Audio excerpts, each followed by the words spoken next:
start once again. Apologies for the delay. But obviously today what I wanted to do really is share with you some of our approaches, some of our best practices related to the use of technology in the classroom.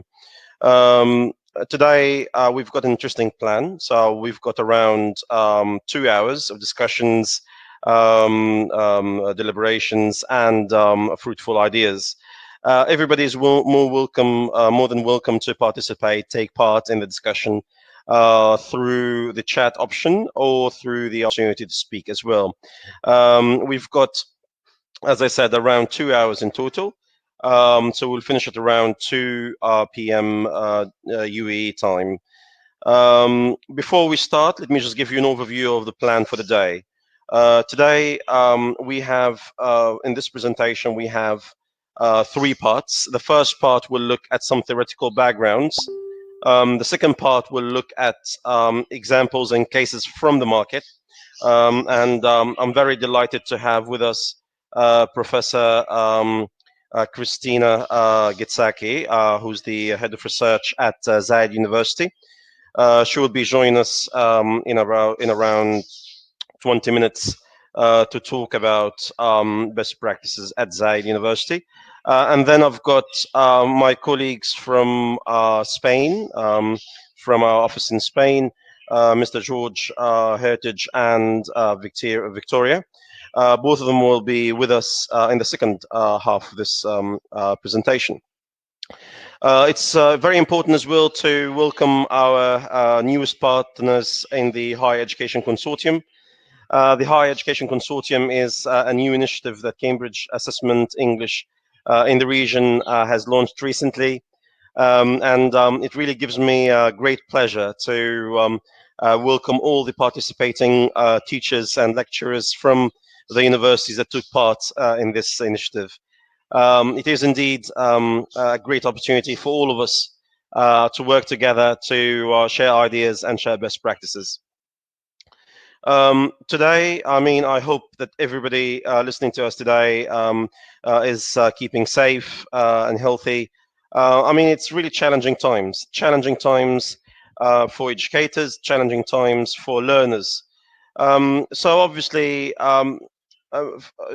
basically driven from my own background in inclusive education, this is really particularly interesting for me for my own research areas. I have a specific focus on special education, particularly dyslexia.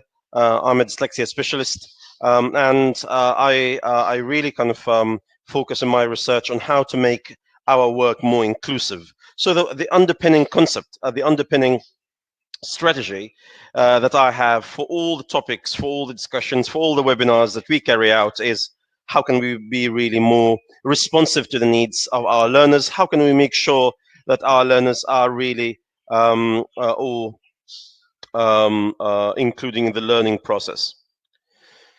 So in this presentation, the focus really is to provide you with few practical tips on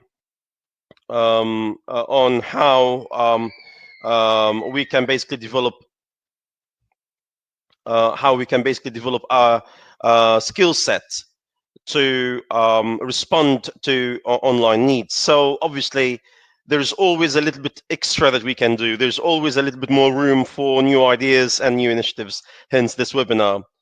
And obviously the challenging part here is how can we make sure that our learning experience, on campus and off campus, how can we make sure that our learning experience on campus and off campus is really relevant?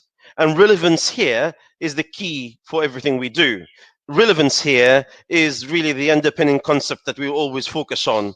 How can we make sure that the materials we're presenting, that the content, the ideas, the theories can be applied off the classroom?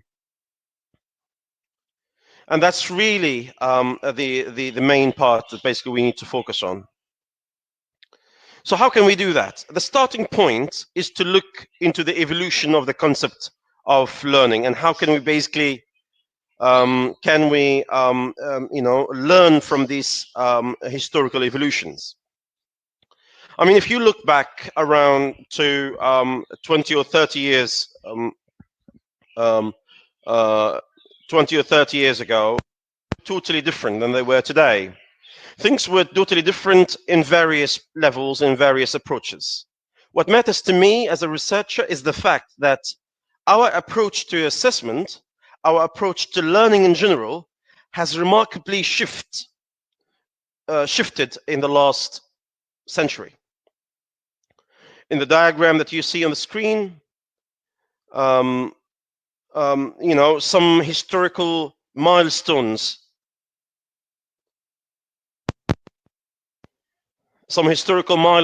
of how language teaching in particular has evolved over the years. With that, the starting point was the focus. So the ultimate underpinning concept was the focus of the teaching matter. What do we teach? What do we deliver? What's the main thing that basically we are so keen on delivering or passing on to our learners?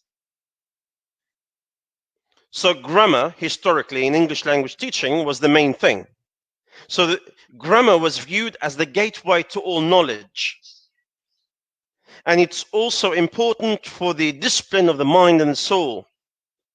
This is fundamentally changed. So what we will be basically looking at in this presentation is a few examples of how this evolution has taken place. And I'm sure many of you that are listening to us today can appreciate the fundamental shift in learning and teaching itself. In the 70s or the 80s, in the post-communication era, in the 70s, the focus was on teaching, the pedagogical element of teaching, telling students what they need to know, giving them specific ideas, specific information, specific textbooks, specific materials to memorize. So earlier, the historical starting point in the 21st century, in the 20th century, ultimately was focusing on teaching. A few years later, we started looking at learning, the concept of learning, engaging learners, how we can develop our learning practices, and how can we basically make sure that we engage learners with what they need to know. Now, the recent model, and obviously this is fundamental in these times, is the discovery model. How can we basically encourage learners to seek new knowledge? How can we make sure that our learners are able to find out information on their own, find out knowledge on their own? So I'll hold that thought. So we all agree then that the main point that we are trying to focus on is discovery. We are focusing on the discovery of knowledge, not learning, not teaching. Please hold that thought, because that would be the underpinning concept for all the ideas that I'll be throwing throughout this presentation. And that will also focus on the tools that my colleagues will be talking about in a minute as well. So that means we agree that the concept of discovery is really the driving force behind learning today, and behind particularly learning online. But what does that mean? That means technically that discovery doesn't refer to discovering knowledge, but also refers to developing certain sets of skills that can be transformed practically.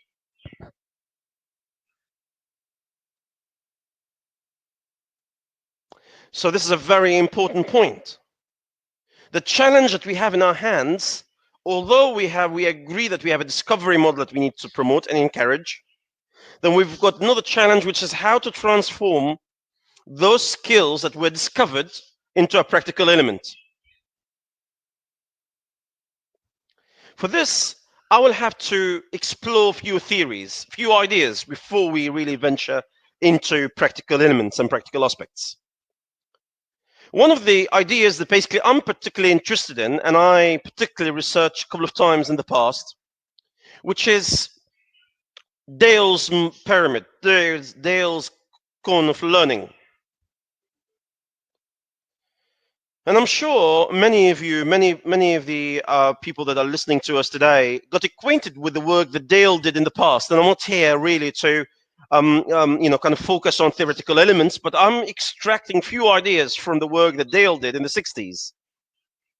Dale focused on a new idea in the discovery model of learning, which is making people more engaged in the learning process.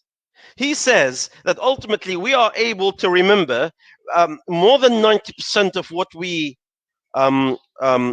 do or take part in after completing a program or completing a course. So he's saying that active involvement means more attainment, more retainment to knowledge. And that's really critical in the learning process. That's really critical for us at this particular stage. It's really critical to appreciate that the underpinning concept here in the discovery model is being active. And that's what Dale referred to as action learning. And this participation doesn't have to be physical participation. We will see later on during this presentation that we have various forms of participation. However, Dale's work is not the only work that I will be basing my discussion on. It's fundamental to relate that involvement and to connect this participation with our own personal lives. Again, many people around the room agree that basically Kolb's exponential learning theory is crucial here. Kolb talked about how can we basically transform that experience, that activity, that participation into something that we can use in our own practical lives, the practical aspect, the practical element of learning. So that means we've got 3 main points so far, 3 main points to remember. The first point is relevance. So we are keen on making all the work that we do relevant. The second element is how can we make it relevant? We agreed that there has been a historical shift in the way we see teaching. From teaching model to a discovery model. And in the discovery context, we said that we are highlighting the role of active learning. Active learning is crucial here. However, it's not the only pillar to our work. Kolb says that knowledge is the ability, or creating knowledge is simply the ability to transform our experiences into something practical. So that means we need to find that personal connection. But how can we do that? To find that personal connection, we have to reinvent our classrooms. We have to relook at how we are delivering our classes. In this diagram, and I use this diagram for multiple reasons, for multiple focuses.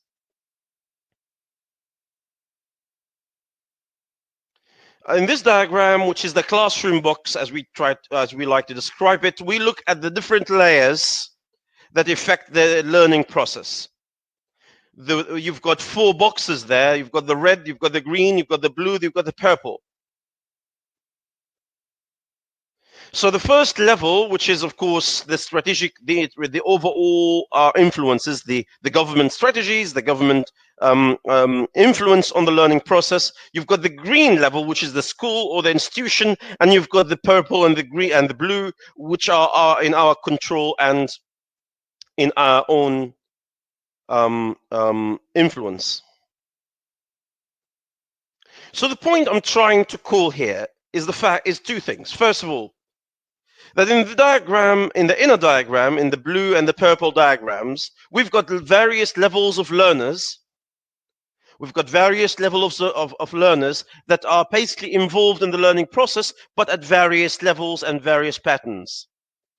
One of the key elements to successful learning in the context that basically we'll be highlighting in this presentation is to make sure we understand the needs of our learners. We understand where each learner stands, where each learner stands in this particular learning journey. So the role of a teacher has been transformed in this type of classroom. In this particular diagram, we are emphasizing on the fact that the teacher is simply a facilitator for learning.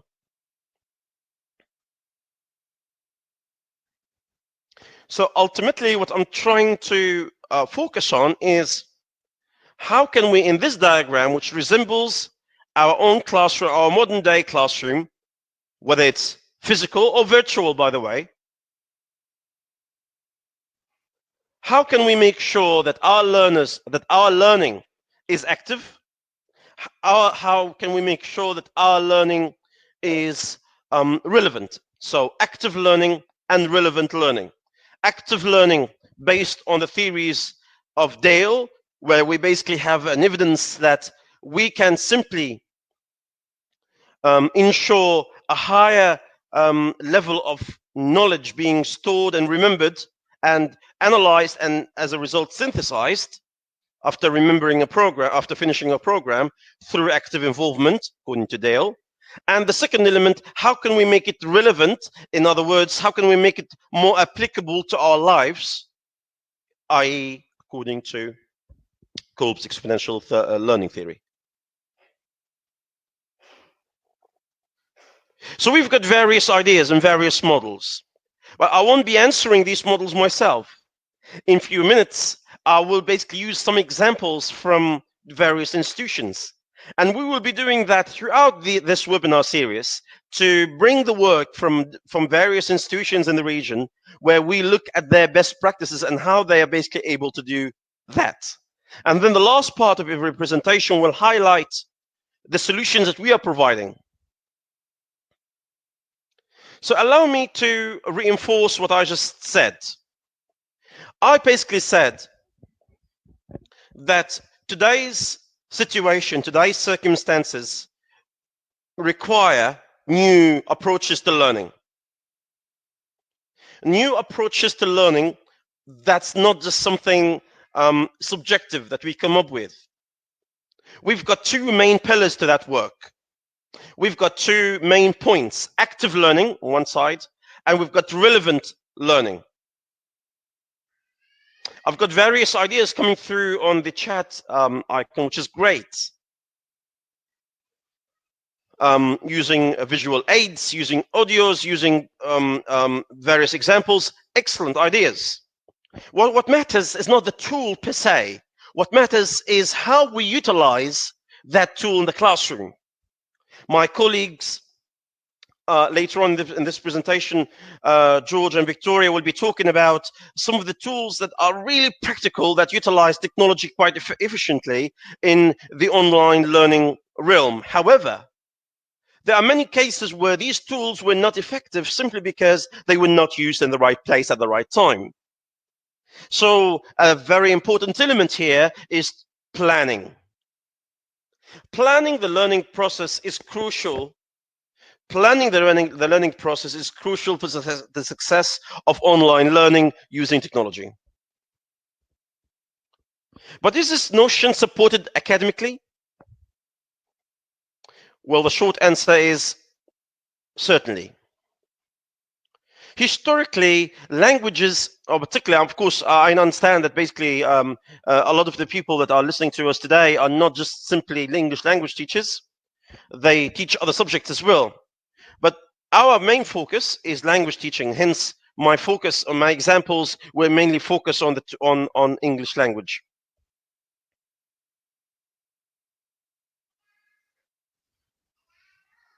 So let's look at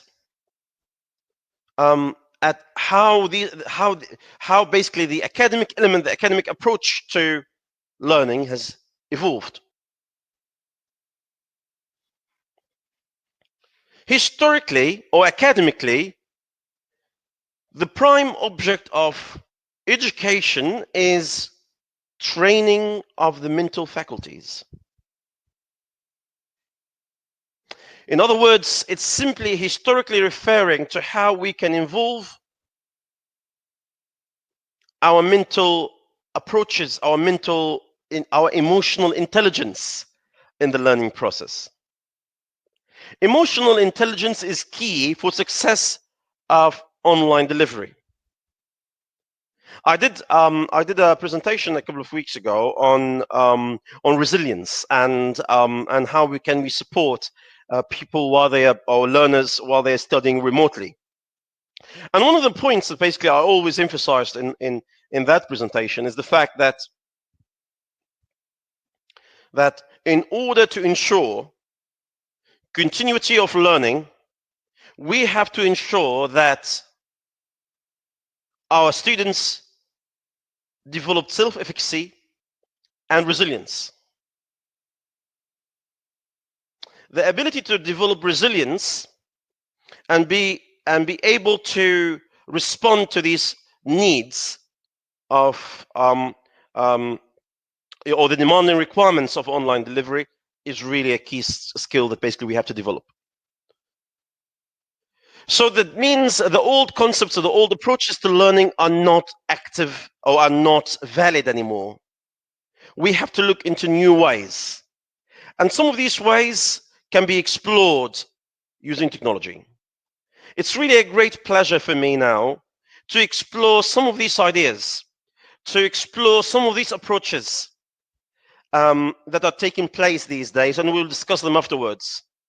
I've got with me on the line now Professor Christina Gitsaki. And Professor Christina is a professor at Zayed University. She's the research coordinator at the Center for Educational Innovation in Dubai. And she looks really at the scholarship of teaching and learning in higher education in general.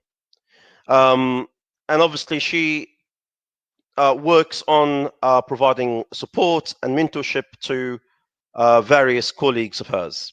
It's really a great pleasure to look at what Christina does in the concept, and it's really a pleasure to have you with us, Doctor.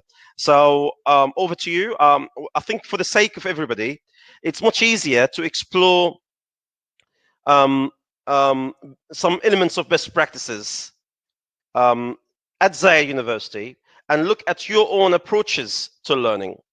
So I think there are two various elements that I'm very keen to get from your experience of your own practices. The first one is related to the learners, and the second is related to teachers. So over to you if you'd like to say a few words before we start.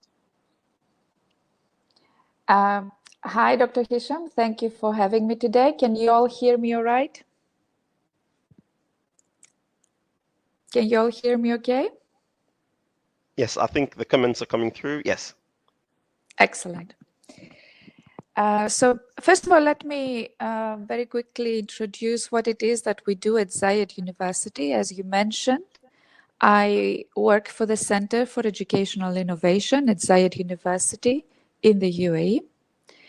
And my center, one of the pillars of my center is the scholarship of teaching and learning. I work with faculty to increase their effectiveness as classroom teachers. As you know, we at the university, we employ faculty who are experts in their field, but unless they are in the field of education, they have never been really trained or taught on how to teach. So my center, through the Scholarship of Teaching and Learning, is trying to increase awareness as to what makes a teacher an effective teacher in the classroom. What is it that we can do as teachers in the classroom to ensure that our students achieve, they're successful in their learning, achieve their learning objectives. So we always, of course, investigate innovative approaches to teaching. And you can't really talk about innovation without bringing technology in the discussion. So technology, what teachers can do with technology in the classroom and how technology can be harnessed to make classroom experiences more enjoyable and more effective for the students in, again, achieving the learning outcomes has been always at the center of our focus in designing and implementing classroom-based research to measure the impact of teaching on student learning. And as you know, as of the beginning of March, because of the current pandemic crisis, all our faculty had to switch to online teaching and learning. And we were presented with quite a unique situation. We still have to teach the courses that were designed not necessarily to be taught online, but face-to-face. But now we had to do that online using synchronous and asynchronous modes. Now, it's not, online teaching is not something new. Online teaching and training has been happening in the field of education and training for decades now, but and what we know from that experience is that it presents quite a unique set of challenges, not only from the perspective of the teacher, but also from the perspective of the student. Christina, sorry, can I interrupt you there? I mean, this is very interesting, and I totally agree that online teaching is not a new concept. So I think the current scenario, the current stage that we are in, really makes that transformation much more quicker. So I was saying yesterday that basically the work that was, or the life cycle of towards online teaching that was supposed to take a few years has been conducted in a few days in many universities in the UAE, for example. So I think that presented on its own new challenges to both the learners and the teachers. So what everybody would be interested from your experience is the challenges on these two groups, the learners from one side and the teachers. And as I said at the beginning, I think one of the most important elements that I'm personally interested in is to measure how learners themselves can, or how can we basically measure the impact of online teaching on learners' achievement. And that, of course, entails looking into their motivation, looking into areas related to their work. So if you can shed some light on that, that'd be really great. Yes, thank you. So as I was saying, we know quite a few of the challenges that online teaching and learning presents. And a major one, of course, is student retention, because students, we've seen in the past, students present high motivation when they first join an online course, and then that motivation becomes really low to the extent that the students lose interest in the online course. And there are many different reasons as to the low student motivation, and quite a few of those reasons have to do with the instructor, the teacher, who now has to present the course online instead of face-to-face. Again, I want to mention that the situation that the pandemic has presented to us, having to switch into online teaching mode all of a sudden is that a lot of times the materials that we have for the course were not necessarily created for online delivery. So a course that has been created to be taught online from the beginning will look and feel different to a course that has been created to be taught face-to-face, and now suddenly it has to be taught online. But there are a certain set of tips and good practices that faculty who find themselves now into remote teaching mode can follow to make their teaching more effective, to ensure a high student motivation, and hopefully do not diminish the impact that the teaching would have, even though it's not happening face-to-face, but it's happening online. So I can go ahead with some of those tips if you would like me. Yes, please. That would be great. Yes, please. So the first thing we need to do as faculty now teaching online is that we do have the technology that we need to deliver our material online. So this is an absolute that has to happen. Without the technology, without the proper technology, even the best material will not be able to be delivered in an effective way. So close collaboration with the IT services department is important. And the second, probably the most important step, is that the teacher has to be well organized. Planning is important, and it has to happen ahead of time. So the teacher needs to know exactly what is going to be delivered asynchronously, what is going to be delivered synchronously, and they have to prepare the materials well ahead of time. It's not a case of switching on the video conferencing room and start teaching. It's not the same as entering the classroom. You really need to be well organized and to plan ahead. Now, we know when it comes to lecturing from research that it is best to have the lectures recorded rather than to try and lecture and stream your lectures in real time. From experience, we know that our faculty, whenever they try to lecture and stream the lecture online in real time, there could be issues with technology. So on that day, there was a lot of traffic, let's say, on the internet, and the video conferencing tool kept breaking up, or the sound did not work, or some of the students were not able to connect.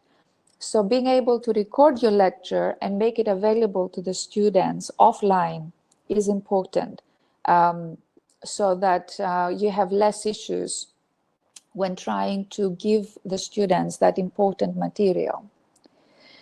When you record the lecture, it's important to also show your face somewhere in the material. So it is important for the students to be able to see you, to be able to see your face, your expressions, maybe movement of hands as you're trying to focus on certain things or to put emphasis on certain things. There's an interesting study back in 2015 that did find that the social cues and the ability to see the teacher's face rather than simply a slideshow with no visual of the lecturer's face, it was much more impactful, and it helped the students go through the materials and actually learn the material much better. When we do create resources that have audiovisual material, it's important to keep them short. So just because you could lecture in the classroom for 90 minutes non-stop using your slides does not mean that you now get to record a 90-minute lecture using the slides. You really need to cut your lectures to small lots of, let's say, 10, 15 minutes. And it's important to put in between these smaller segments some kind of activity that the student can do before watching the next segment. This way, the student watches with a purpose, with a goal. They keep focused on what it is that they're watching, and also gives them the chance after the 10 or 15-minute video to even have a break and address those issues of attention span and cognitive overload. When you do prepare material that is supposed to be delivered online, it is also important to test out the slides. So don't create them and then send them off to the students. Try them with more than one devices if possible, and even try with your phone, because something that looks good on your laptop or your desktop may not look so good in a mobile device like a tablet, an iPad, or an iPhone. When faculty first find out that they have to switch from face-to-face and suddenly deliver everything online, the fear set in of how am I going to prepare? How am I going to prepare new materials? It is important to remember that you don't have to reinvent the wheel. When you are in a situation where you have to act fast, there is a plethora of resources and materials available online that you can repurpose and integrate into your online teaching materials and resources for the students. Whenever you utilize resources from the internet, it's also important to choose resources that are open access. Open access are educational resources that are freely available and freely licensed. There's nothing more frustrating for a student who's trying to work with the material that you have shared with them if they're clicking or tapping and they find that they need to subscribe to an app or they need to subscribe to a website in order to access that material. What can also increase the impact of your online teaching is the clarity of the instructions that you provide to the students. So the more clear your instructions are and specific, the better it is for the students to know what it is you want them to do. It avoids confusion, and the faculty does not end up with 400 messages in the email as students try to seek more clarity in what it is that you're asking them to do. Now, when you do provide activities for the students, it is important to make them interactive. It is important to make them engaging. Don't be afraid to experiment with different tools on the web. For example, there are quiz creating tools that the students can take. They can even collaborate on quizzes. They can do it in real time. While you're lecturing with the students online, if you're lecturing to a large group and everybody is muted because you can't have 70, 50, 100 people turning their microphones on to every time you ask a question, what you can do is use polling apps. So every now and then you ask the students a question through the polling app and they answer that question. A lot of the video conferencing software also have gestures that the students can click to indicate if they're following you, if you're going too fast, whether you need to go a little bit slower. So every now and then, while you're online with the students, it is important to engage them and ask for their feedback. But the feedback has to be done in a way that it is manageable and does not create or waste time unnecessarily. So during this phase where you have to deliver your course online, it is important to devise these quick and low stakes, manageable tasks for the students. And use also the students doing those tasks as a measure of their engagement with the course. So if you have a quiz that you created for the course, make it so that the students will have to go and take the quiz and you'll know who went and took the quiz. So don't make it anonymous, for example, or here's a quiz, if you want, go and do it. It is important to keep track, and it is important to have some kind of other evidence of engagement other than the fact that they have logged in into the video conferencing tool to attend your session. We also advise faculty to have specific hours during the week where they conduct a virtual office hours session with the students. It is important for the students to feel that there is support outside of the online session that they have with the teachers, and something that is not just email. A time during a specific day of the week where they can actually come into your video conferencing room and tell you if they have any issues or if they want clarification. Even if you have a virtual office hour and nobody shows up, it should not make you feel that, oh, that was a waste of time. I think it is great for the students to know that this option is available, and it's like a safety net, that if they need support at any point during the online course, you are there available for them. And it can also save you a lot of emails from the students. If they know that they can come and sit at the virtual hours, then you don't have to answer hundreds of emails from them. Now, we have excellent apps available, and a lot of them are also free, to allow students. Before we go into the apps, Christina, if I may interrupt you there, just to shed some light on some of the valuable tips that you raised. So if I may just take away some of these points, you highlighted two things then. The most important element is the motivation of the learners in the classroom.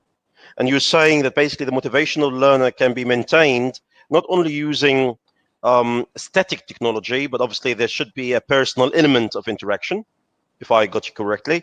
And then the second element is that there should be some focus on how we provide feedback to learners. So we don't basically, especially in online classroom delivery, we're not dealing with a machine. We're not, basically you're not talking to a machine. No, there is some sort of human interaction. So we bring the experience closer to reality, really. I think the question that just pops into my head before we talk into the practical elements and the tools that can be used for success of this delivery is two things. First of all, related to the feedback that we can give to the learners, if you can basically share with us, or just speak for a few minutes from your experience on the best way that this feedback could be delivered and the approaches to giving feedback.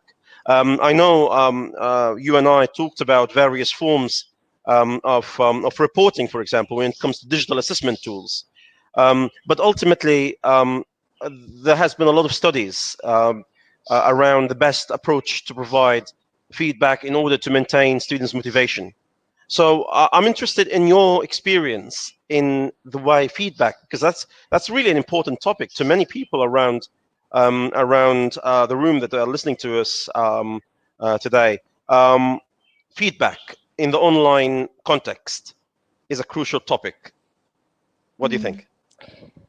I think so. I think so. The circumstances, of course, vary, but the principle remains the same.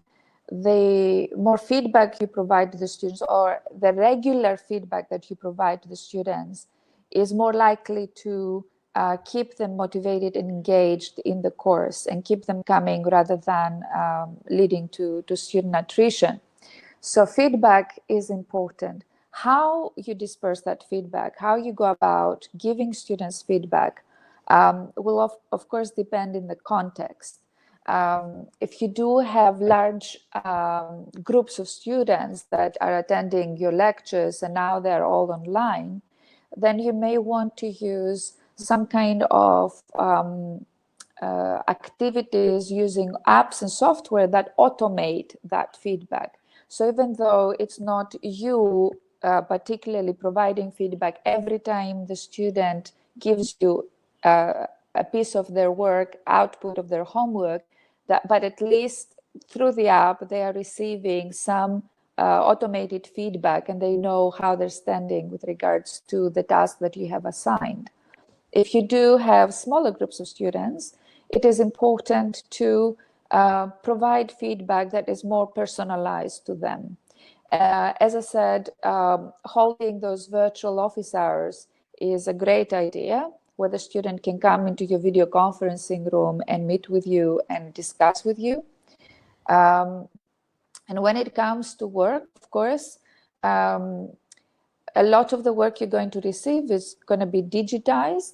And again, there are plenty of tools that can make that work easy for you, but by using, let's say, a digital pen, like an Apple Pencil, and markup tools that you can just go ahead and mark on the student's digital copy of an assignment, of an essay, of a project that they have done.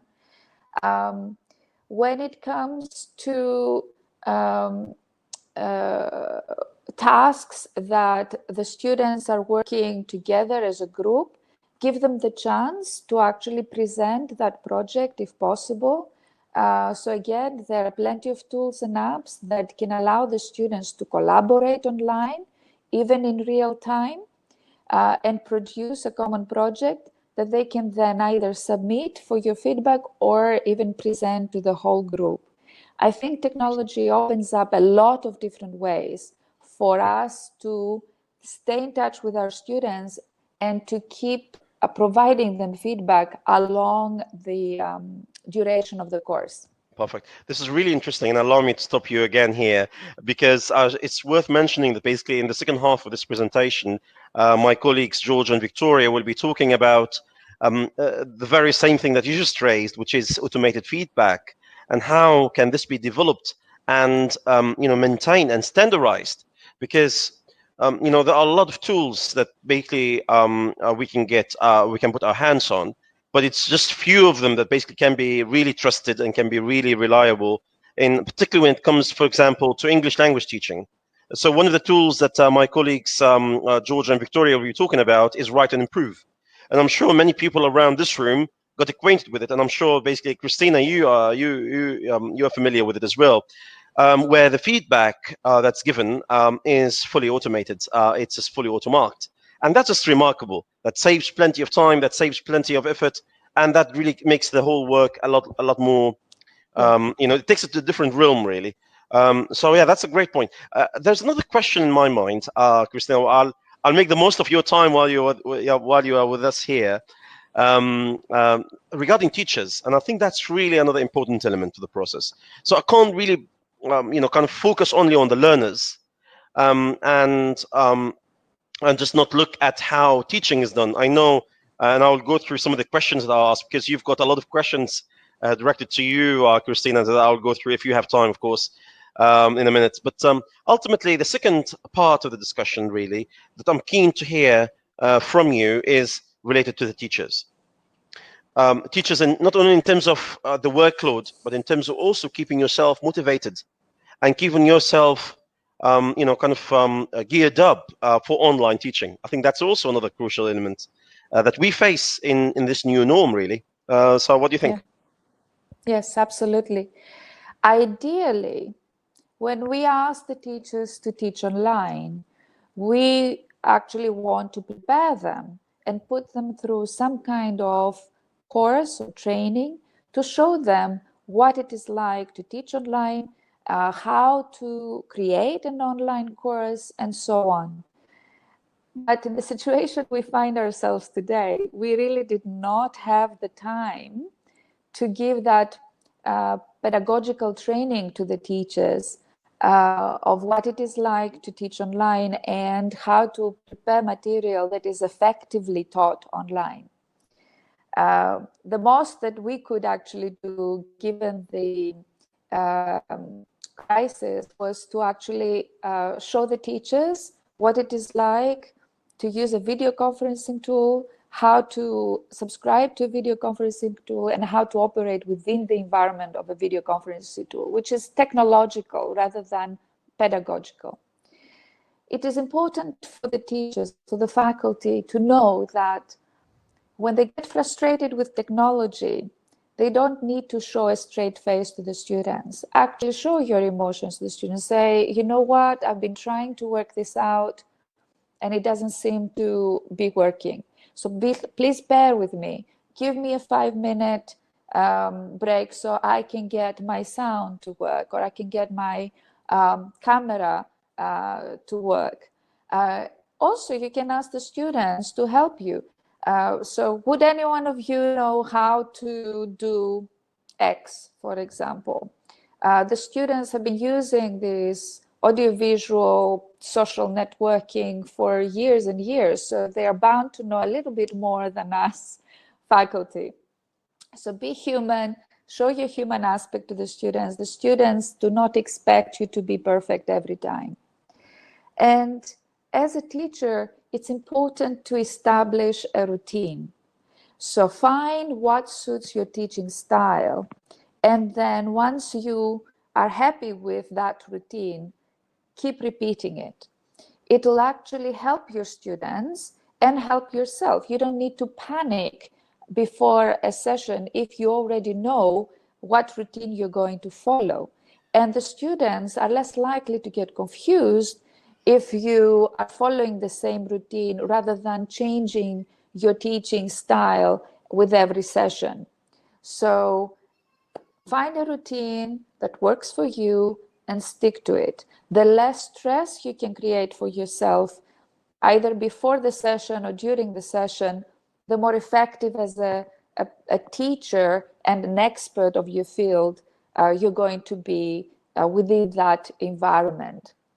And, you know, things are not going to always work perfectly. So don't get angry with yourself. Sometimes it's beyond, the circumstances are beyond your control. So it is important for you to have 1 or 2 go-to tasks, alternative tasks that you can send the students to do while you are trying to sort things out, or even if everything has collapsed and you cannot do your regular session. So have a site, let's say an Edmodo site set up where you can send the students to have a discussion, to have a conversation, rather than the video conferencing tool or the online lecture that you have planned for them that now doesn't look like it's going to work for whatever reason. If you put all these things in place, and if you, as I said at the beginning, you have a plan and you're well organized, and you have been provided with the technology you need, then you actually are going to enjoy your own sessions. You're going to be much more enjoyable for the students as well. And of course, it will increase your effectiveness as a teacher. Perfect. Thank you for these points, Christina. Now, before I asked you the second question about the teachers, you were talking about the apps and your recommended tools or technological apps that you personally or Zaid prefers to use. So would you, if you still have time, of course, I'm very keen on your time as well. So would you be able to share, some of these examples, that basically you personally or the institution utilizes for the benefit of everybody around the room? Okay. Um, so, of course, for creating mini tutorials that are explanatory, it is important to use some screen recording or screencasting software that will allow you to do something on the computer and record your voice explaining it. So it doesn't have to be long. You can do just a 2 or 3 minute or a 5-minute mini video where you're explaining things to the students. It is important also to have a good whiteboard app, whether that is explain everything, or whether you're using a native app that comes with your iPad, for example, like Notes. It allows you to use that space on the whiteboard, again, to provide real-time explanations for the students. A whiteboard app also, what it will do is allow you to accumulate different multimodal resources within the same space. So while I'm teaching my online class, I can use the whiteboard to put things on it. And then at the end of my session, I can save it as a file and make it available to the students so the students can access it and review materials. And on that whiteboard, I can do drawing, I can bring in links from the web, I can bring in pictures. So there's a lot of things that I can do, a lot of audiovisual materials I can cram into the whiteboard that then they can be saved as a resource for students to review later on. It's also important to use mini quizzes, as I said. So Kahoot, a lot of faculty use Kahoot, they use Socrative, they use Quizlet to create mini quizzes that the students can take in real time, and that can break up, as I said, that big lecture that you may want to give them. What else can I mention that probably would work really well? If you are interested in, if it is important for your lesson that students are exposed to material in a certain way at a certain time and everybody proceeds in the same fashion, then maybe building a lesson in something like Nearpod is a good option for you, because again, it will allow you to put in slides, put in video material, websites, and intersperse little interactive activities and quiz activities that the students can do. What else? Of course,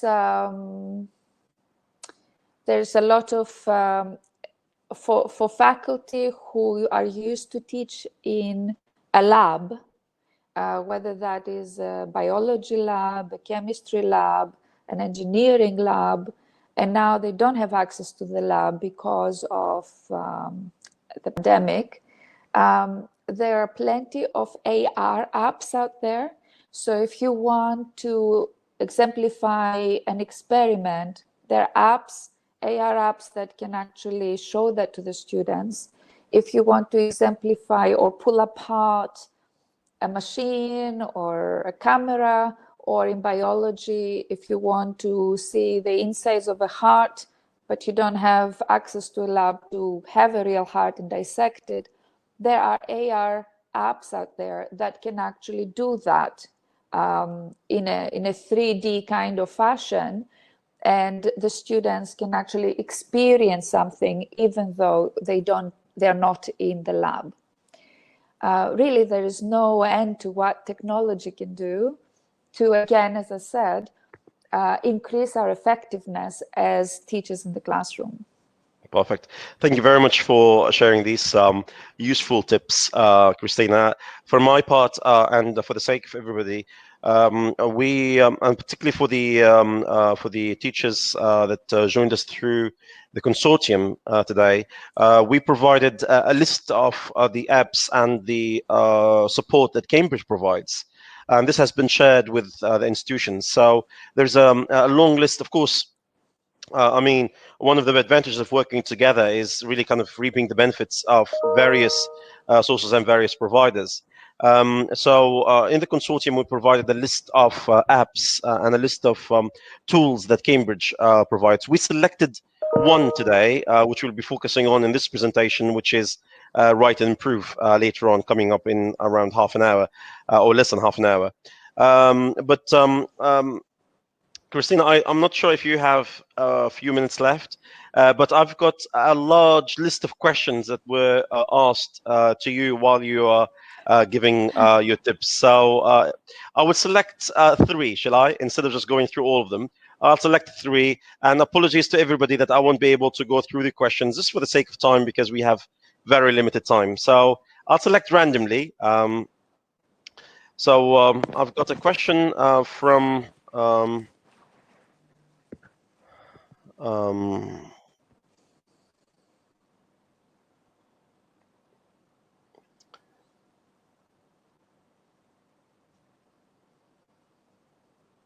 While you're looking to select, I will answer one that I saw okay. just before. So someone said, where can I find information about these apps? I want to mention, and that's because I'm been involved in this field, that the App Store, the Apple App Store, we counted it once, and it had 350,000 educational apps. And it is more the norm these days that all of those, or the majority of those, have a free version. Maybe they have restricted features than the full version. So my first, of course, along with Cambridge, you offer, it was very, very generous of Cambridge to actually make all these very, very useful apps available to us. Now, the ones you mentioned, for example, they're such sophisticated apps that can save teachers time when it comes to providing feedback. The automated feedback is just amazing, but also a whole lot of teacher resources with your teacher site as well. So 350,000 apps out there waiting for someone to use them. In the App Store. Educational apps, sorry, yeah. Yep. Perfect. There's one question from Nusra Onisa. She's asking for a link for digital assessment for learners. I know probably you have some tips, but I can also tap into this because we will make a link from Cambridge, a link for LinguaSkill, one of our online assessments available for customers, for learners and teachers to use. It's fully automated, well, almost fully automated, and it's adaptive. It enjoys really high level of artificial intelligence.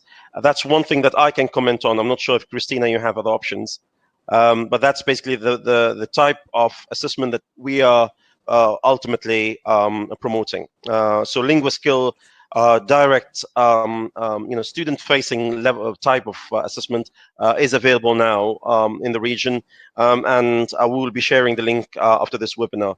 There's another question related to the feedback, Christina, and from Nazneen Osman Afridi. I'm sorry if I pronounced the name wrong. She's saying, what's the grading criteria we should use for final results? Is there any specific kind of distribution of grades that you would recommend for online courses? And I think that's an interesting question. It is a very interesting question, and I don't think I have an answer to that. Yeah. But in terms of how to evaluate the courses, I think at least for us in the UAE, the Ministry of Education has already sent us guidelines on how courses are going to be evaluated. Yeah. From the perspective of the faculty, perhaps the biggest challenge we're facing or will be facing within the next few weeks is how to conduct exams distance mode online and still secure or guarantee the security of the exams and make sure that the person sitting on the exam is not cheating or is the actual person that should be sitting in front of the exam. So this presents challenges of its own. And I think technology, again, is the one that will come to the rescue. Because through discussions that I have with my colleagues at our center, there are a handful of software, highly sophisticated software, that have automated proctoring. And if they are deployed, that will then allow the students to take an exam, a secure exam, from the comfort of their home. Yeah, sorry. Perfect. Just for the sake of time, really, I think everybody around the room would share the same feeling with me that we are really enjoying the tips that you're providing, Christina. So it's really, really interesting and useful, and I'm sure we will have lots of future acquaintances in future webinars. Just a quick comment before we wrap this part up. That my colleague Anna Maria just posted on the chat, under the chat, in the chat section, a link for the apps and the tools that we provide. So by all means, please make sure that you take a look. There's another question from Dua Samir asking about the grammar rules and vocabulary assessment and providing feedback. And that's the part that's coming up next with my colleagues from Spain. Christina, it's really a pleasure to have you with us today. Thank you very much for taking part in this webinar. By all means, you're more than welcome to stay. But I really kind of would like to thank you at this particular point. And I'm sure that basically we'll see you in the future. There would be, of course, if you don't mind, we will share the content of the presentation. We'll share the recording of the presentation with everybody. And if there are further questions, I'm sure I'll direct them to you. Thank you very much. Excellent. Thank you. Thank you.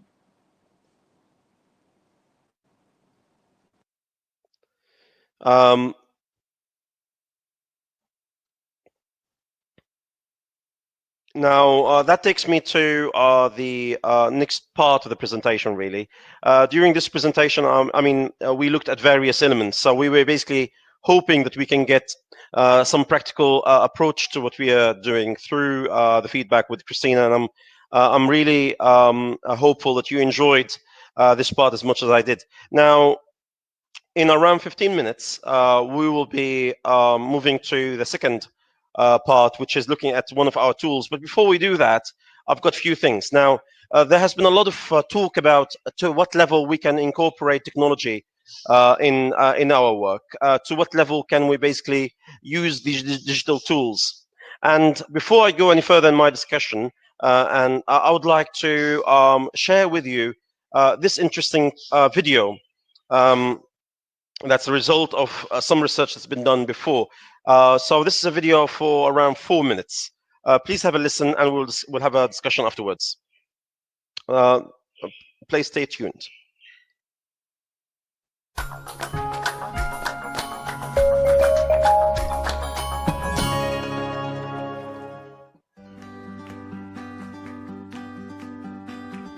Every day, teachers are designing activities to target higher order thinking skills in order to engage students in rich learning experiences. But integrating technology adds a whole new layer to teaching and learning. How can technology transform your learning design? Dr. Ruben Puentedura developed the SAMR model as a way for teachers to evaluate how they are incorporating technology into their instructional practice. You can use SAMR to reflect upon how you are integrating technology into your classroom. Is it an act of substitution, augmentation, modification, or redefinition? Dr. Puentedura likens his model to moving up a ladder. The model includes a dotted line that represents the threshold where you shift from using technology to enhance learning to using it to transform learning. Transforming learning promotes higher order thinking skills, such as analyzing, evaluating, and creating, which are essential to Common Core state standards and 21st century learning. So, how can you teach above the line? Let's take a look at an example of a classroom task and how it evolves through the lens of SAMR. In substitution, technology acts as a direct tool substitute with no real functional change to the task. For example, take creative writing. What if you had students write a story using a word processing program? In this case, students are substituting a handwritten story for a typed story. The task is the same with no real change in student engagement. In augmentation, technology still substitutes, but with some functional improvement. What if you took the same creative writing assignment and had students use a word processing program? They could use features such as spell check and tools for formatting. Again, the story writing task is the same, but the technology augments it with enhanced productivity. In modification, technology should allow for significant task redesign. Take the same creative writing assignment and have students use Google Docs to write their stories. Students can then share these stories with peers and provide real-time feedback. Here, technology has significantly modified the original task by introducing the benefits of student collaboration. At the top stage, redefinition, technology allows for the creation of entirely new tasks that were previously inconceivable. What if students transform their written stories into multimedia productions? After creating storyboards, students film scenes, edit clips, and add music. They can publish the videos and receive feedback from voices across the globe. In this case, technology redefines the story writing task to include media creation, critical thinking, collaboration, and communication.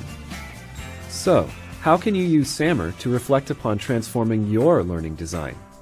Puentedura offers reflection questions to help you move up the SAMR ladder and shift how you are designing learning experiences. For instance, ask yourself, what will I gain by replacing the older technology with the new technology? Have I added an improvement to the task process that could not be accomplished with the older technology at a fundamental level? Does this modification fundamentally depend upon the new technology? How is the new task uniquely made possible by the new technology? These are just a few of the questions you can ask yourself as you evaluate the design of a classroom task, and consider that not all technology integration is created equal. Ultimately, SAMR can help you evaluate your use of technology and design tasks that target higher order thinking skills, engage students in rich learning experiences, and impact student achievement.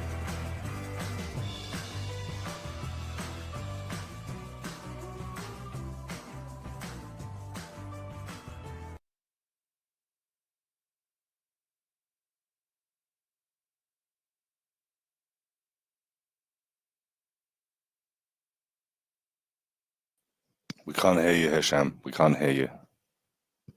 Um, I was talking to myself and I left myself on mute.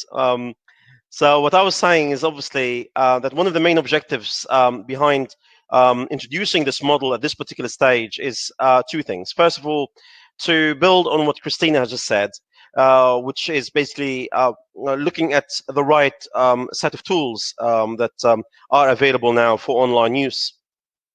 And at the same time, that really gives me a pathway for us to really reflect and think, and feeds into the initial idea that we started the discussion with. So our initial idea, remember, basically, how can we build active and relevant learning patterns? Active and relevant.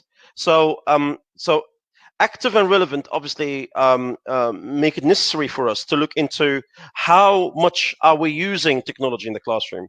Christina talked about auto marking, or talked about automated feedback and things like that. And that's absolutely great. And that's one of the things that my colleagues George and Victoria will be talking about in a minute. But let's reflect as teachers, as educators, let's all reflect on how we basically do that in our classes. Now, for this, we've got some help and some support available. But before we talk about that, let's just go through the SAMA model as described in the video. So it's basically 4 different categories of us as educators use technology in our classrooms today. Are we basically enhancing our learning, our teaching, our delivery, or are we transforming our delivery? And that's really up to us now, this particular stage, to think and decide to what level of technology, to what level of change are we injecting using technology.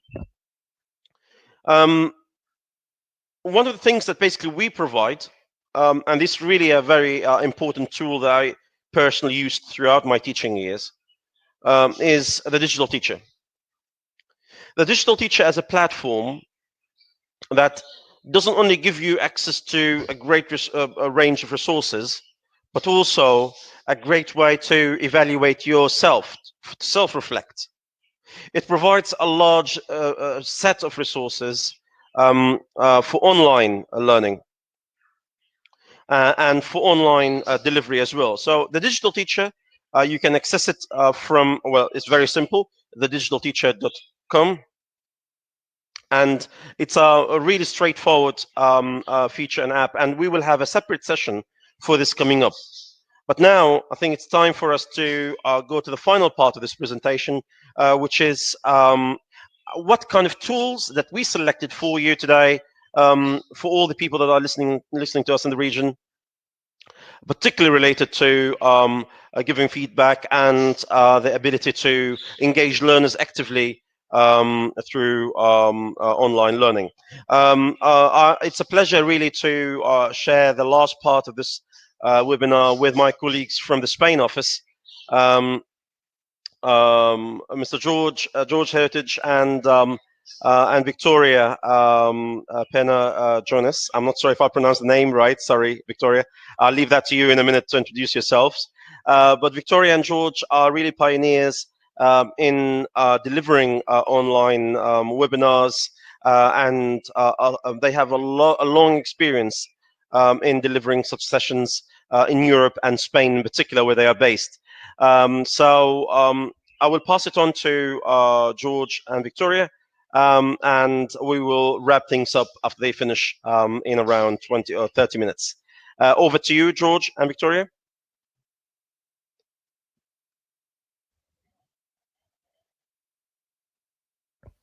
We can't hear you. Sorry. Thank you very much for that introduction. I'm not sure if we're pioneers. We enjoy webinars. Thank you all for coming. I hope this last bit will be useful. I know we've been talking in quite general terms about online learning, and then with some references to some very specific apps, a lot of which I think are wonderful, some of which I hadn't heard of, and I'm looking forward to investigating. My name's George. I work in the Madrid office for Cambridge Assessment English, and sorry, we always do that. Hello, my name is Victoria, and I work with George in the Assessment Services Department. Right, so I don't think we're going to stay on camera because you need to see our slides. I'll remove my camera as well. We will come back on at the end. We're going to talk to you about what I think is the best resource Cambridge Assessment English have. I'm not sure if I'm allowed to say that, but it is amazing, and I think it will. If you don't know it already, it will. If you don't know it already, it will transform your lives as teachers. We will be focusing very much on English language teaching. I'm sorry, I think my microphone was a little bit high, but you should be able to hear me now. So, Victoria, what is it? What is Write and Improve? Well, Write and Improve is an online tool that students and teachers can use.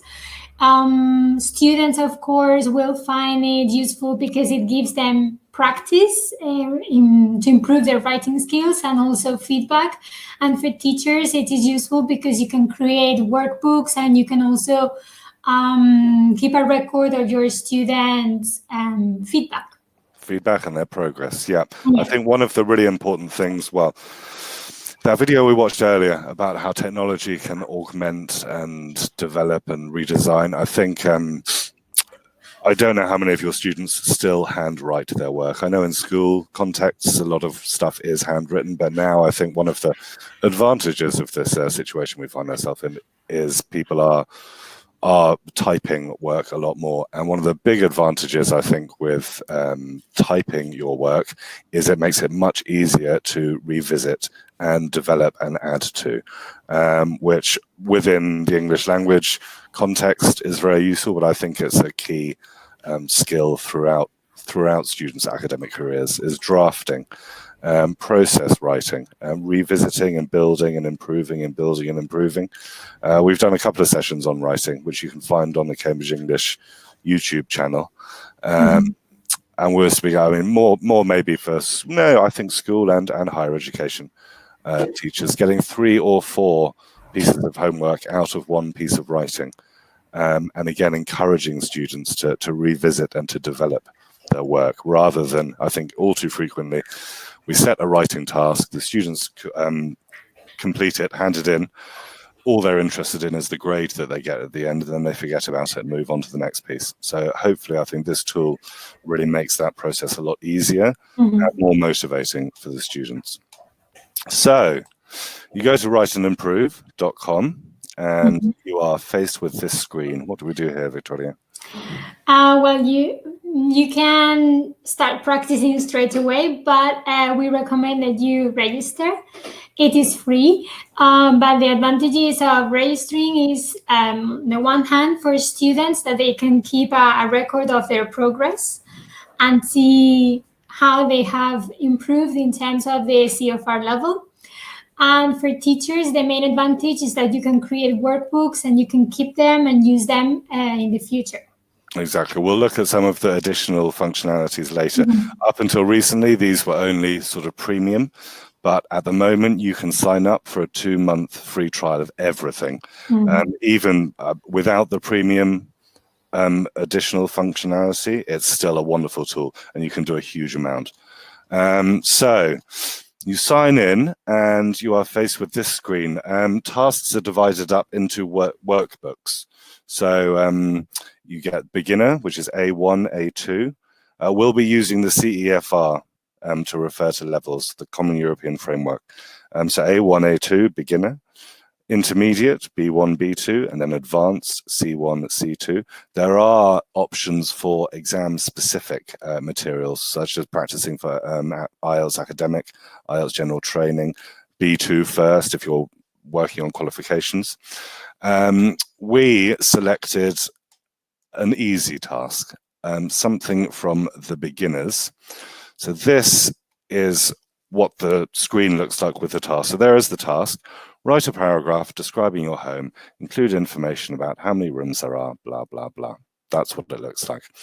Let me just move back. So this is the screen you have. Students can write or answer the task in the little window you can see at the bottom there, write your text here, or they can do it on a Word document or anything else, copy and paste.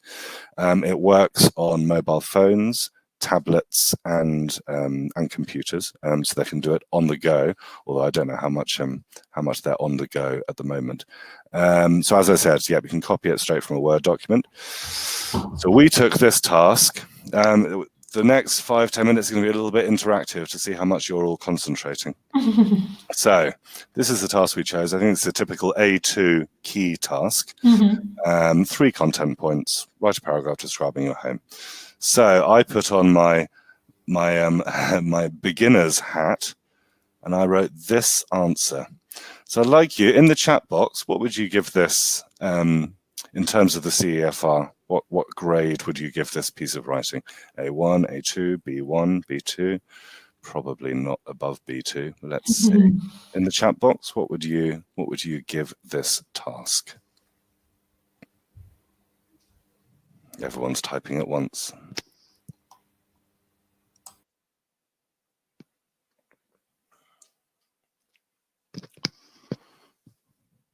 A2, A1, A1, A1. 2, A2. C, ooh. A1, A1 plus. That's nice to achieve. A2, B. Okay. Well, let's see what Write and Improve said. So I typed this on a Word document, as I said. Paste it in. And it gives you a word count at the bottom if you're interested in word counts. And then you click on check, and in seconds, it gives you feedback that looks like this. As you can see in the top right-hand corner, this unfortunately only managed an A1. But again, it's very constructive, positive feedback. This is a good start. Now improve your writing, read the feedback. Here, did you write about the question? 5 is best. That corresponds to the content criteria. So has it covered the points that were laid out in the question? Yes, it has. We've described the house, kitchen, living room, garden. So we get full marks on content. Below that, you can see the language specific feedback. So next screen. Right, so it gives feedback at word, phrase, and sentence level. How do we differentiate between them, Victoria, visually?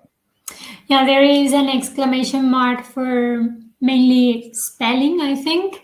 And then there is a star with a question mark and the little square, blue square, when we are talking about phrase and then sentence problems. And you can see that that there are different types of highlighting. So a solid highlighting, like write to you of my houses. It's really not very happy with that. Diagonally graded highlighting, it's not very happy, but it's not as unhappy. So you can then hover over the feedback. For example, word level spelling. Is the spelling correct? Did you mean to write friend? However, very important, what is this not, Victoria? This is not a spell checker, and this is not Grammarly. No, I mean, it will focus in on misspellings of certain words, but it is not Grammarly.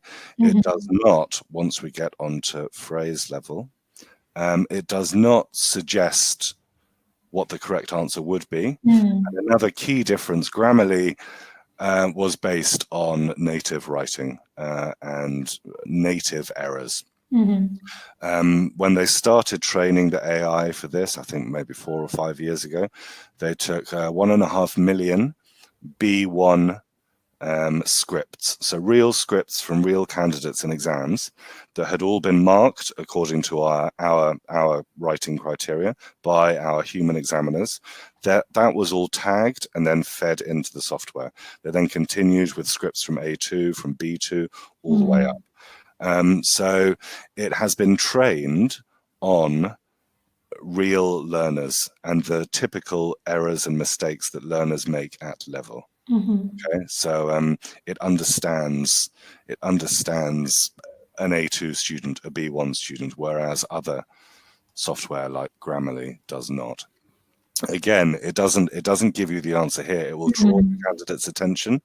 Here, it knows that it's the wrong verb form, and it directs the students towards where the errors might be, but doesn't give them the answers. It sort of says, doesn't look right to us. So it's not going in with a red pen, crossing something out and giving them the right answer. It puts the responsibility to improve and make the corrections in the learner's hands, which I think is very important. Yeah, it is a tool to invite reflection, really, and to get students to think about how they can make their writing better. Exactly. So we acted on that feedback. We had a look at where it had directed us to. So we improved this a little bit. What grade do you think we managed to get for this? We were on A1 before.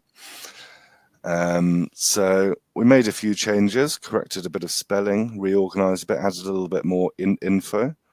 What grade or what CEFR level would you give this? Still a few problems here. Down the stairs, there is the kitchen. And near to this, there is a living room. Anyone? Anyone in the chat box? A2, B1, maybe. Yeah. This is definitely improved. So we put that back in and clicked check. It normally takes, depending on your connection, it takes a maximum of 10 seconds, and that's for a long piece of writing. And so we got it again. Here you can see in the top right-hand corner we've made it up to A2. Well done, George. Thank you, Victoria. And you can see in this screen here, previously we were looking at the feedback screen. So again, you get the feedback on every version that you do. You can also see the changes that you've made. So here, the red are the things that were in the previous version, the green is what has changed. So the students get a visual representation of the changes that they've made, and if they compare that to the feedback, they can see where they are improving, what has improved, what has got worse. So it's like having a very experienced teacher there on your computer marking things in seconds for you. So I think it can really help accelerate learners' improvement, and again, I think encourage them to revisit writing and draft a lot more. Yeah, and also, George, from the teacher perspective, I think it gives teachers the opportunity to concentrate on other aspects of their writing task. Exactly. I mean, in terms of vocab and grammar, this is now, unfortunately, this is more reliable than any human. Don't tell any writing examiners. On other criteria like organization, cohesion, coherence, it's a lot better than it was 2 years ago. I would still say it's not perfect. On content, basic content points, yeah, much more sophisticated pieces of writing. It's getting there, but it's not its strength. So if you can hand over all of the vocab and grammar correction to this, you can focus a lot more on the more important aspects, especially from sort of B2 upwards. You can focus on the criteria that, you know, humans are much better at marking. So we revisited just to show you that it works across the board. We've revisited this. This looks a lot better. Can you spot any mistakes in that, Victoria? No, I don't know. Can anyone spot any mistakes? There are a couple of awkward approaches to expression. Downstairs there is the kitchen, up near to this. A couple of awkwardness, nothing, no impeding errors. So this is an almost perfect bit of writing. This demonstrates one of the limitations of this, which will always be the case. We put this in, and there you go, we typed it in. You can see we've been playing around with it. Another great thing, you get this progress graph. So they have a visual representation of how they are improving. So we typed this in and got up to a B1. Again, there's the changes screen. There's probably a more useful demonstration of how effective the changes screen can be. And yes, this took us up to B1. What was my point about? Oh yes, so it's quite a short piece of writing. As I said before, there were not really any big errors in that piece of writing, but it's quite short, and I'm writing at around B1 level. It can only assess what you give to it.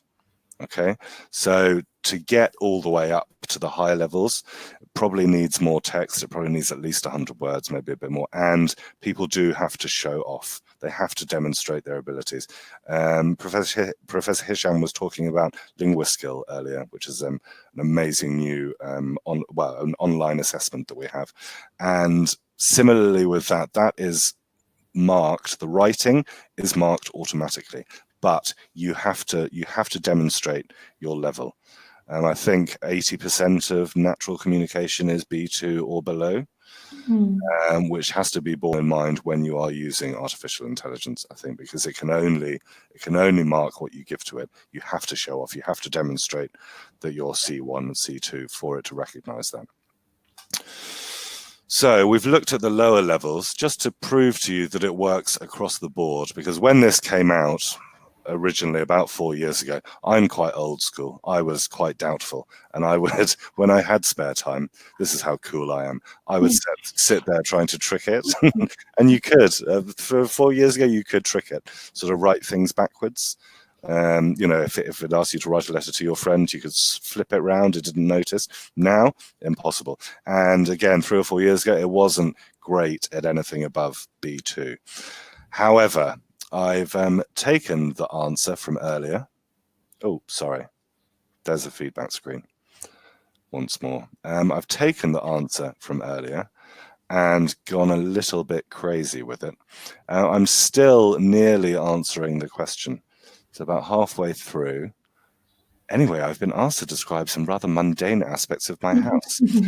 My kitchen, blah, blah, blah, and the garden. I haven't mentioned the living room, okay, just to check that content-wise it does keep ahead of things. So you can see that this is C2, quite easily C2 writing. It's very, how would you describe this? Very floral language. Definitely. Unnecessary clauses, etc. B1, Veronica. B2. Oh, George. Crikey. No, this is an easily C2. However, just to show that content-wise, it is still aware of what's happening. We only get a 4. I didn't mention the living room. Okay, so what did we do? We came back in. Oh, here's the feedback again. It's not it. A lot of this is I've got multi-clause sentences. I don't think it has ever seen a learner write focal, which is fine. Focal is fine. My use of punctuation is a little bit over the top. So some things it's still not sure about right at the top level. If it's too complex, it's not entirely sure about. But we took that version, which, yeah, as we know, was C2, but only 4 out of 5 for content, and added a nice bit in the middle about the living room. Whereabouts is it? The sitting room or living room is fairly traditional, blah, blah, blah. I'll show you here on the changes screen. No, well, see, we've added living room and we get 5 full marks on the content. We're still C2 or above, C2 plus. Here, the changes screen, that's what we added. A chunk in the middle about the living room and then reference back to it just before the end. And it takes us up to full marks on content. So it has been designed and trained, as I said, using real scripts, but more importantly, using the criteria, our published writing criteria. So you can be fairly confident that it is marking similarly to a human examiner. As I said, I think the best way to use it as teachers is to take the vocab grammar load off your shoulders so you can focus more on things like organization, communicative achievement, cohesion, coherence. So yeah, please use it. It is amazing. Extra functionality. And now we've been through the nuts and bolts of the language, Victoria. What else does it have to offer? For teachers, I think one of the main advantages of this tool is that you can create your own workbooks. So you can, of course, select the text type, the topic, the content points that you want your students to cover, also the word count. And then once you've created it, you can look at the invitation code window. You can type in your students' email addresses, and then, yeah, there you go. Sorry. Yeah, no, that's it. Yeah, you create the workbook, of course. You have to create the name so that your students can find it and you know which task you are assigning them. And then once you have created it, you include the email addresses, and they will receive an email with the code. And that way they can do the task that you have created for them. And then you get visibility of all of those tasks. Yeah. Beyond Workbook, the most amazing, I think, back-end feature, so to speak, of this is called Class View. This was, it's not to download, it's just a website, Zarka. Class View, up until recently, was only a premium edition, but now you have a 2 months free sign up, free trial. So please use it. Class View, again, you use the workbook, you invite your learners to do it, and then you get very detailed feedback and visibility of all of your learners. So here you have an example of an interactive class with names down the left-hand side. So here you have 7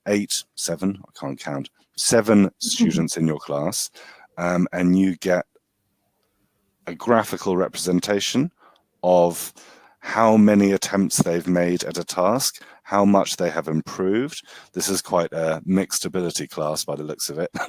Oh, no, because Carmelia, yeah, she started in A1, made it up into the middle of B1, and then she took a break, and now she's way up into C1. So yeah, the students everybody would like to have.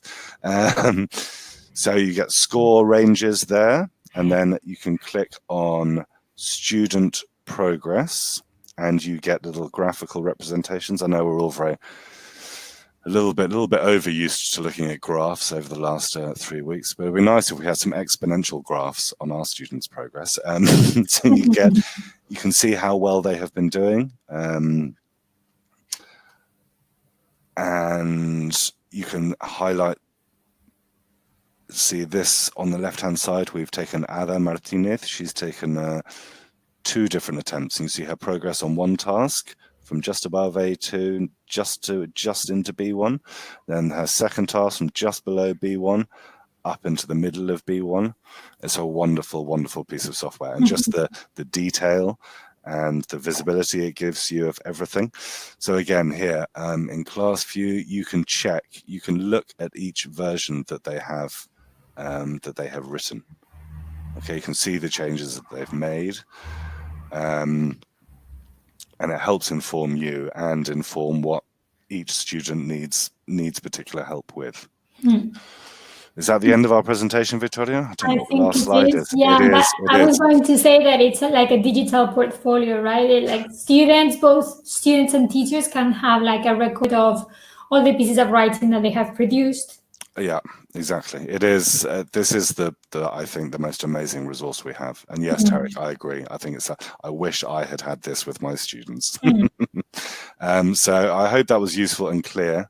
Sorry if we went a little bit quickly, but please all sign up and use it. It will hopefully transform your lives. And again, I think what's important about it is it puts the responsibility much more in the learner's hands, and very slightly has a sort of gamified aspect to it, trying to beat their own best score.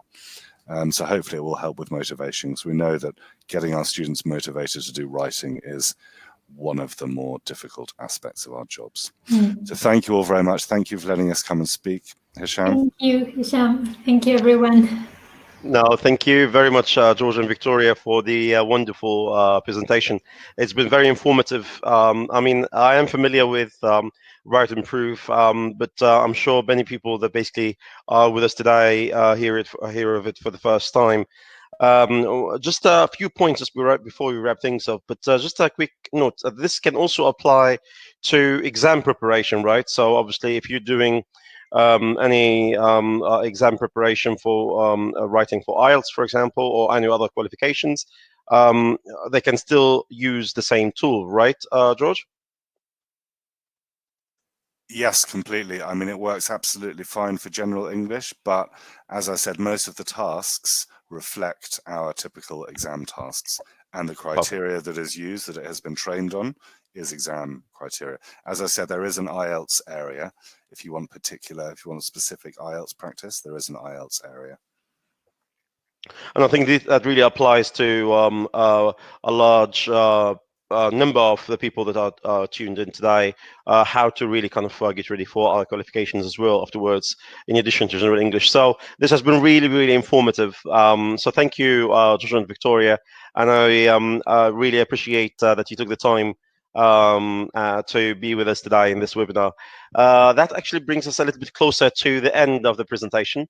It's been almost 2 hours, and I hope these 2 hours are basically useful and full of useful tips and recommendations. Now, just a bit of housekeeping before we wrap everything up. I saw a lot of questions related to the recordings. Yes, this webinar is recorded, and it will be shared, shortly after we finish. Now, for also one of the questions that were tossed around regarding other apps and other tools that can be incorporated, we will share, of course, the support pack that we developed for teachers very shortly, and that includes all the apps that Cambridge provides and all the support that's available as well. Only left for me to remind you that basically we do have another webinar coming up in less than 2 weeks. So this will be our third webinar, and it will cater for interesting features as well. I'll leave that to the marketing team to communicate with you later on. So in the final part of this presentation, I would like to thank everybody really that took part. Christina, George, Victoria, and I would like to thank our audience today. We've got a really good bunch of people, and I'm really appreciative of their feedback and communication. So if you've got any comments or any questions, if you've got any comments that you'd like to share with us, please feel free to send me an email or WhatsApp me. This number is a WhatsApp number only. And I really look forward to seeing you in future webinars. So thank you again, and have a great day, and stay safe in these difficult times. That's all from my side today. Have a great day. Bye-bye.